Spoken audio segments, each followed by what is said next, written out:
Une info, un message, une manifestation, contactez-nous.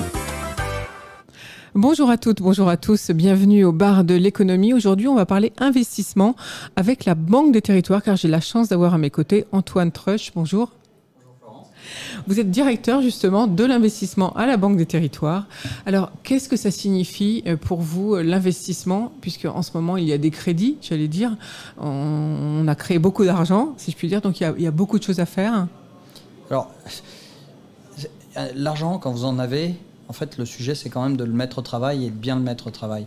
Et la Caisse des dépôts, qui existe depuis plus de 2 siècles, il y a 3 ans, s'est dit qu'il fallait flécher une initiative vers les territoires et a donc créé la Banque des Territoires pour mettre l'ensemble des métiers de conseil, de financement et d'accompagnement au service des territoires.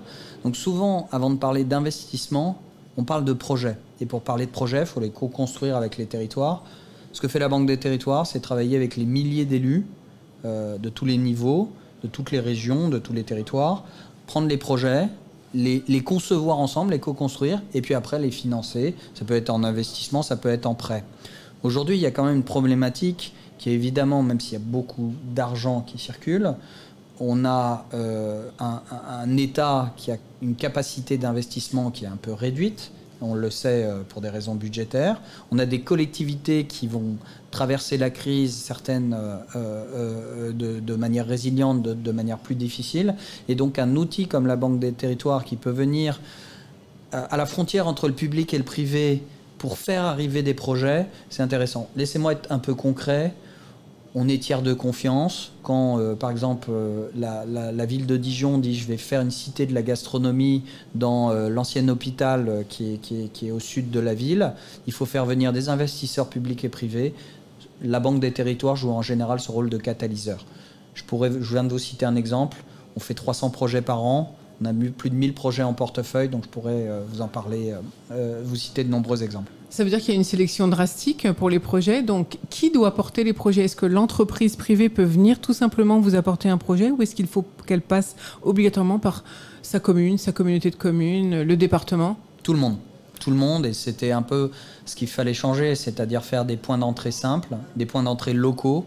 À la Banque des Territoires, on a donné le pouvoir de façon assez concrète aux directions régionales, aux directions territoriales. On a 850 personnes en région, on a 35 implantations.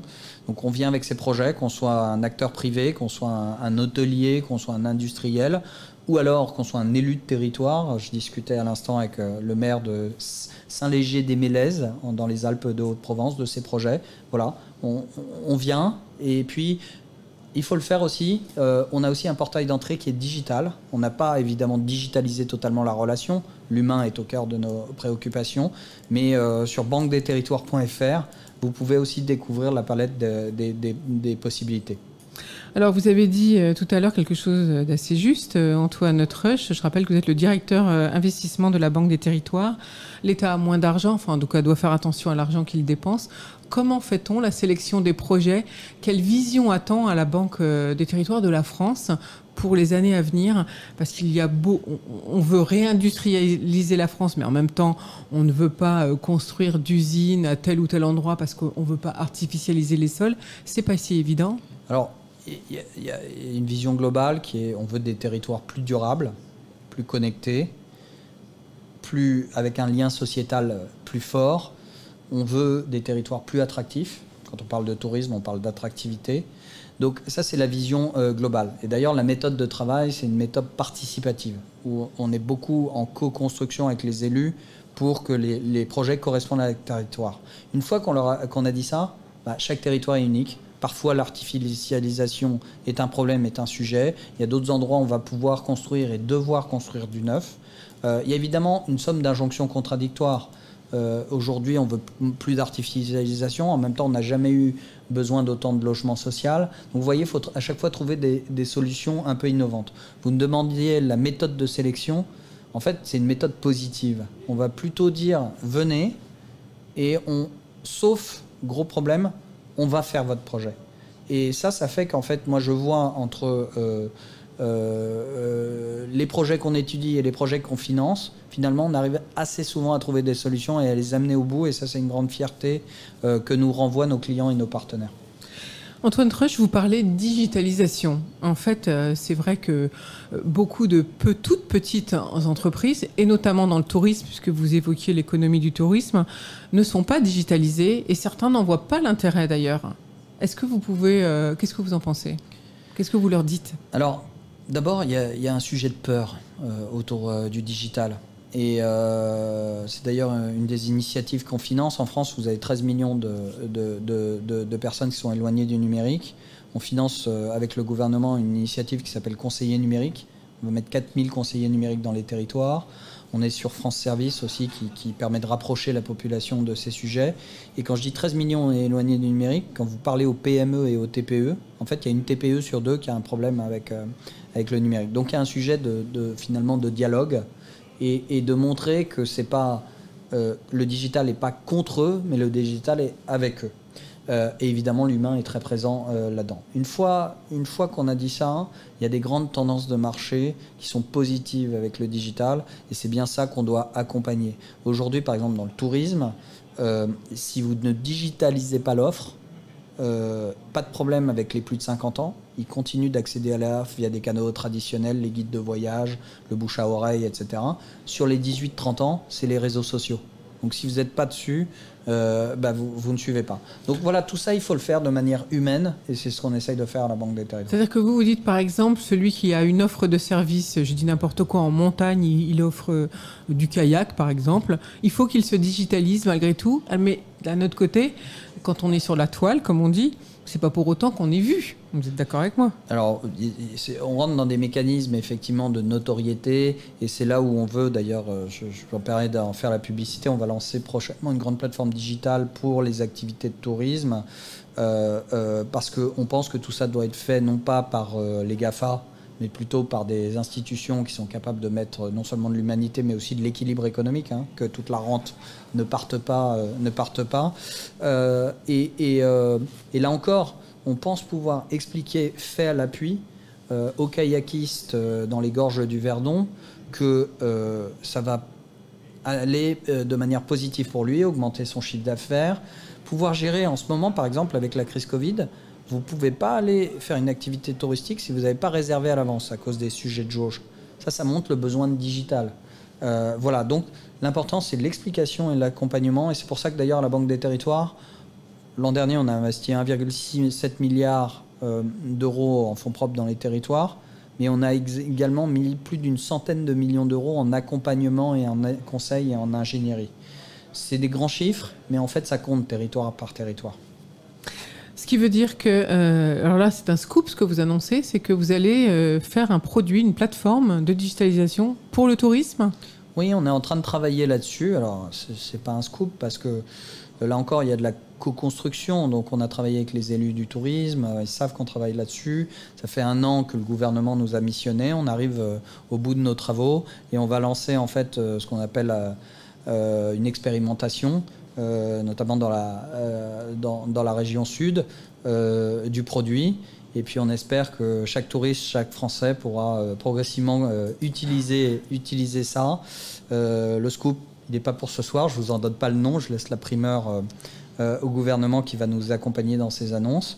Mais en tout cas, on espère que ça aura un impact concret sur les touristes et sur les acteurs du tourisme. Alors vous avez dit tout à l'heure, Antoine Treusch, que vous accompagnez à peu près 300 projets par an. Bon, on sait que le gouvernement a donné 5 grands thèmes d'innovation, enfin en tout cas d'action, d'investissement. Est-ce que c'est dans ces thèmes-là donnés par le gouvernement que vous suivez les projets, ou est-ce que les autres projets connexes, enfin annexes ou autres, dans d'autres domaines, peuvent avoir votre soutien? Alors on a une volonté d'intervention assez large. Quand je regarde les secteurs de l'économie dans lesquels on intervient, on les accompagne quasiment tous parce que finalement, la mission de la Banque des Territoires, je rappelle que la ressource, c'est la ressource de la Caisse des dépôts, donc c'est l'épargne des Français. Il s'agit de la mettre au travail. Plutôt qu'elle dorme, on dit on va la mettre au travail au service du développement économique, que ce soit en prêt ou en investissement. Et en fait, donc on est assez large. Donc, on est sur les domaines d'innovation, mais on est aussi sur les domaines plus classiques de l'économie. Je peux citer ce qu'on fait dans la connectivité. La France est un des pays les plus avancés pour le déploiement de la fibre. En 2025, 95% du territoire sera fibré. Et en fait, dans la partie rurale, dans la partie moins dense, S'il n'y avait pas eu l'initiative gouvernementale et de la Banque des Territoires, vous auriez 10 ou 15 millions de Français qui n'auraient pas eu la fibre dans les territoires reculés. Voilà, c'est ce genre de choses qu'on accompagne. Je peux vous citer la mobilité, je peux vous citer la santé, je peux vous citer le commerce, le petit commerce. Je vous citerai aussi le fait qu'on fait ça de manière avec une vraie vision d'aménagement du territoire. Il y a un programme qu'on accompagne beaucoup qui s'appelle Action Cœur de Ville. C'est les 2000 villes moyennes, les 200 villes moyennes parmi les 2000 villes moyennes au sens de la définition de l'INSEE qui ont connu le plus de recul en termes de besoin de vitalisation de leur centre-ville. Voilà, donc on accompagne ces villes, c'est Arras, c'est Vierzon, il n'y a pas de stigmatisation, c'est des villes qui ont besoin de se revitaliser, on les accompagne énormément. Quelque part, finalement, la pandémie a permis la revitalisation de pas mal de villes. On voit au niveau... Alors, on va aborder le thème du tourisme, justement. Comment vous voyez le futur pour le tourisme ? Alors, on est très, très optimiste parce qu'on pense que c'est une industrie dont les fondamentaux sont excellents et on pense que la France a des qualités énormes, on le sait. Maintenant, comme on le rappelle souvent, il ne faut pas qu'on soit la belle endormie qui se repose sur ses lauriers. Donc, on a besoin effectivement d'accompagner les opérateurs dans leurs projets. On a besoin de ne pas opposer le physique et le digital, j'en ai déjà parlé. On a besoin aussi de mettre de l'environnemental. Voilà, donc autrement dit, pas que reconstruire du béton sur du béton, pardon de le dire directement. On a besoin d'utiliser les nouveaux matériaux, moins d'artificialisation. Donc sur le tourisme, on a cette vision très positive et l'argent est là. Ça, vous avez raison de le rappeler. Maintenant, il faut les projets et les porteurs de projets. Donc, c'est un appel, finalement, que je suis en train de faire. Presque on manque de projets, vous voulez dire ? Oui. Il faut être plus innovant, donc, à la fois les élus et à la fois... Oui, mais en même temps, nous, on a un regard très positif sur les élus qui ont une capacité d'innovation et une intelligence de leur sujet qui est fantastique. On sait qu'il y a un désamour des Français pour la politique. Moi, à titre personnel et collectivement à la Banque des Territoires, on voit les élus de terrain, les élus nationaux également ont des qualités formidables et nous, on est leurs partenaires. Donc, ce que vous venez de dire, c'est que vous ne comprenez pas l'abstention qu'il y a eu dimanche dernier. Je ne vais pas me transformer en politologue pour cette interview. Je laisserai les joints qualifiés. En tout cas, moi, j'ai été voté. Et du coup, on peut faire un appel au privé à des idées dans le tourisme. Il en faut, faut qu'ils se manifestent, c'est un peu ça ? Mais tout à fait, mais je pourrais vous citer une quinzaine de groupes privés avec qui on a fait des investissements l'an dernier. Un groupe qui s'appelle Naos, ils se reconnaîtront, on a fait un hôtel à Dijon, un hôtel à Tours avec eux. Un groupe qui s'appelle Equio qui fait des nouveaux concepts en centre-ville. On accompagne le groupe Utopia, qui est un des leaders français dans le camping un peu haut de gamme. Haut de gamme, oui. Voilà, donc on travaille avec ces groupes privés et là encore, les entrepreneurs français sont formidables, il faut le dire. Merci beaucoup Antoine Troche pour cette venue au bar de l'économie. À très bientôt. Je vous remercie, à bientôt.